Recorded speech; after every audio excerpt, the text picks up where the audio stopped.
We love Hakka to enrich your Taiwan experience. Learn about Hakka language and culture. 每天收听客家风情，学习另一种不同文化，让你生活更有趣。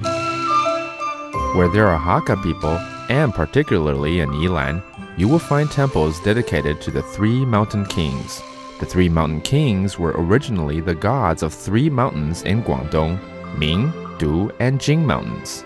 These three gods had the power to help the Song dynasty emperor Duanzong through difficulties and were brought mostly by Hakka people to Taiwan when they immigrated to Yilan and other places.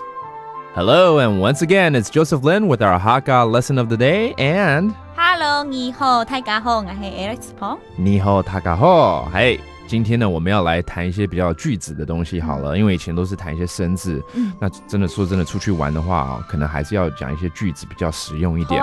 So let's talk about a sentence that we might use on an everyday basis, okay? Let's say I want to go somewhere. How would I ask someone? Where do you want to go to hang out? 你爱去哪里了？哦，你再讲一次。你爱去哪里了？你爱去哪里了？对吗？啊 ，OK， 就是你要去哪里玩，对不对？你爱去哪里了？你爱去哪里了？哪里了？对，那你就可以回答：我爱坐车远去动物园了。完全不知道你要去哪里。我爱坐车远去动物园了，就是我要坐捷运去动物园玩。哦 ，OK， 我们把它拆开来，让大家可以理解一点哈。你爱去哪里就是哪里啊？哪里好 nice 哦，哪里好了就是玩。你说我要坐捷运去动物园玩，我就是我，爱坐车远。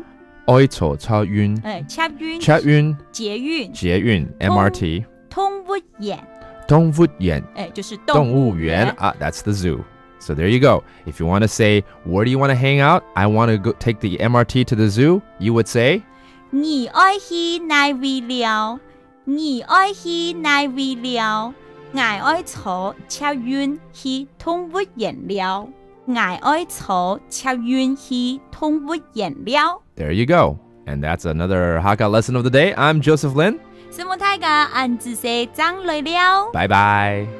客家风情由行政院客家委员会监制，邀您一起体验另一种不同的客家文化之美。We Love Hakka has been brought to you by the Hakka Affairs Commission of the Executive Yuan to enrich your Taiwan experience.